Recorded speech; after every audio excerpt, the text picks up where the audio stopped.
back to our channel. I'm your host, and this is The Crime Files, where we bring you captivating crime stories of all time. Today, we delve into the chilling disappearance of Lucy Blackman, a young British woman who vanished mysteriously in the heart of Tokyo. In early May 2000, Lucy Blackman left her home in this quiet street in Kent for the last time. What happened to her? The truth might shock you.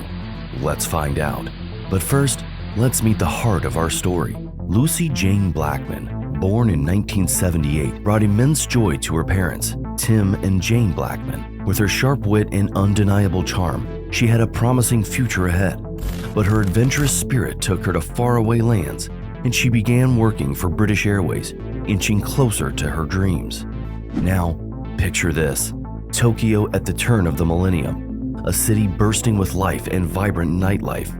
Lucy made Japan her temporary home and became a hostess in the bustling Roppongi district. For those unfamiliar, a hostess provided company-poured drinks and engaged in pleasant conversations with patrons, often older men. No intimate favors were involved, but there was an undeniable interplay of tension and power dynamics. Like many foreign women, Lucy embraced this profession, finding herself in Tokyo's vibrant Roppongi district.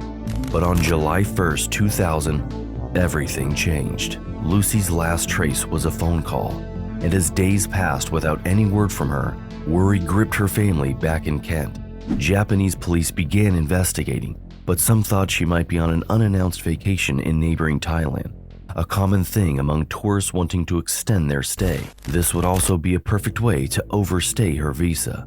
But Lucy's father, Tim Blackman, wasn't about to let his daughter become just another statistic. He hopped on a plane, determined to uncover the truth. The Blackman family quickly boarded a plane and went to Tokyo, where Tim Blackman organized a press conference to learn more about his daughter's location. Thousands of posters of the missing individual were posted all around Tokyo, and a substantial reward was given for her safe return. His media connections ensured the world knew about his daughter's disappearance, and with the support of British Prime Minister Tony Blair, the case gained global attention. Finally, the Japanese authorities couldn't ignore it and launched a proper investigation. The search dragged on for several months, and at some point during that period, a forged letter was sent to the authorities to convince them to give up hunting for Lucy. The message, said to have been written by Lucy herself, stated, "I am doing what I want, and I want to be left alone." As they dug deeper, stories of wrongdoing and harassment in the nightclub industry came to light. But one disturbing fact stood out. None of the women, including Lucy, had dared to speak up and complain. Reports of hostesses being drugged and assaulted began to surface, one after another, hinting at a dark underbelly hidden within the vibrant nightlife of the city. If you're enjoying this video, don't forget to hit that subscribe button and ring that notification bell so you never miss an update from our channel. Now, as the police investigation gained momentum, every lead seemed to vanish into thin air. The pressure was mounting, but so were the questions. Was Lucy truly just on an impromptu adventure, or had something far more evil happen to her in the heart of Tokyo? And so, as the pieces started falling into place, a chilling suspect emerged: Joji Obara, a wealthy and influential man. Obara's dark secrets began to surface. He had deep connections to the nightclub and a history of criminal activities. Tokyo's Roppongi district, once filled with allure, revealed a darker side as reports emerged of hostesses being drugged and assaulted by a mysterious customer. Among the victims was an Australian woman named Jessie, whose courage led to a crucial breakthrough. She had noted down the phone number of her attacker in her diary back in Australia, which eventually linked back to Lucy's case. Following the trail, the police found themselves in a posh neighborhood named Akasaka, where Obara rented 2 apartments under the name P. Orihara. The pieces of this horrifying puzzle fell into place when investigators learned that Joji Obara was a wealthy loner with a penchant for luxury cars. He was the enigmatic figure behind the Orihara name they had discovered. In a harrowing twist, the police traced one of the crime scenes to Sushi Marina, a location known for its luxury and security. As they closed in on Obara, the police found his apartment filled with sickening videos capturing his unimaginable acts. The footage revealed how he would drug his victims unconscious, subjecting them to hours of unimaginable cruelty. A chilling metal hook on his ceiling acted as a macabre prop, tying his victims in place for hours. The evidence against Joji Obara was overwhelming. but the unrepentant man denied any wrongdoing, claiming his acts were consensual.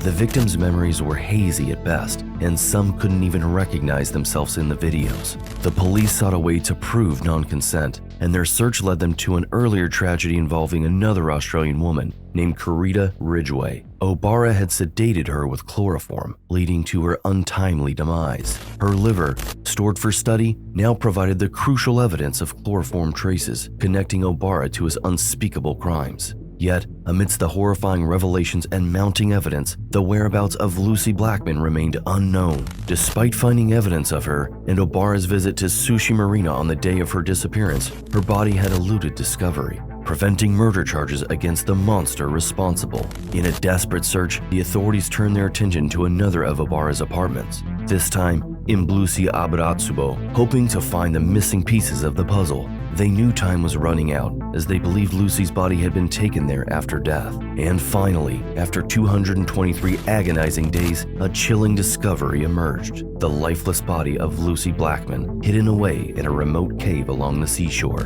The investigation had reached a devastating conclusion, shedding light on the horrors Lucy endured and the monstrous acts of Joji O'Bara. Yet, despite bringing the truth to the surface, the pain and grief of Lucy's loved ones remained. But there are still questions that linger in the shadows. Why did O'Bara target these women? And what was his motive behind these heinous acts? The eerie truth may never fully be known, leaving us haunted. Soon, the wheels of justice began to turn for the monstrous Joji O'Bara. With overwhelming evidence against him, O'Bara faced a court trial, accused of heinous acts, and had devastated countless lives. The prosecution presented a grim reality. The charges against O'Bara were limited to the rape of 8 women out of nearly 400 victims. Shockingly, the Japanese court found him not guilty of any charges related to Lucy. The rushed nature of the trial, occurring soon after the discovery of Lucy's body, hindered the assembly of a foolproof case against him. However, the Blackman family refused to stop pursuing justice for their beloved daughter. They demanded an appeal, and in April 2007,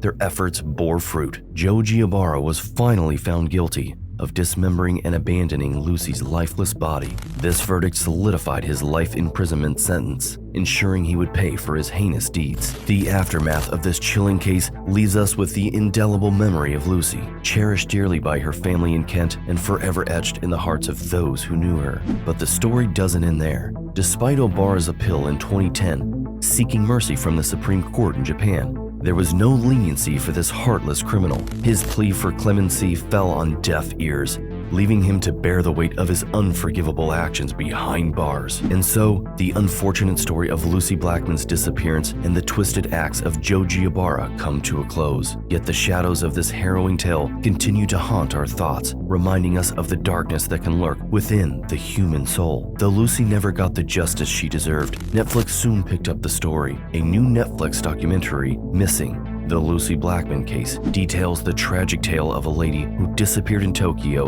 and the subsequent worldwide inquiry. And that's all for today. What do you think about this heart-wrenching case? Let us know in the comments below. Check out our other videos for more shocking crime stories, and subscribe to our channel for more updates.